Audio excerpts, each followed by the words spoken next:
கடந்த 25 ஆண்டுகளாக சட்டப்பேரவைத் தேர்தலில் பாமக கடந்து வந்த பாதை. 2001ஆம் ஆண்டு அதிமுகவுடன் பாமக கூட்டணி அமைத்தது. இதில் பாமகவிற்கு ஒதுக்கப்பட்ட தொகுதிகள் 27. அதில் 20 தொகுதியை கைப்பற்றியது. ஒட்டுமொத்தமாக பெற்ற வாக்கு சதவீதம் 5.6 விழுக்காடு. 2006ஆம் ஆண்டு திமுகவுடன் கூட்டணி அமைத்தது. இதில் பாமகவிற்கு ஒதுக்கப்பட்ட தொகுதிகள் 31. இதில் 18 தொகுதிகளில் வெற்றி பெற்றது. ஒட்டுமொத்தமாக பெற்ற வாக்கு சதவீதம் 5.7 விழுக்காடு.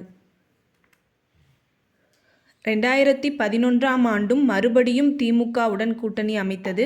இதில் பாமகவிற்கு ஒதுக்கப்பட்ட தொகுதிகள் 30. இதில் 3 தொகுதியை கைப்பற்றியது.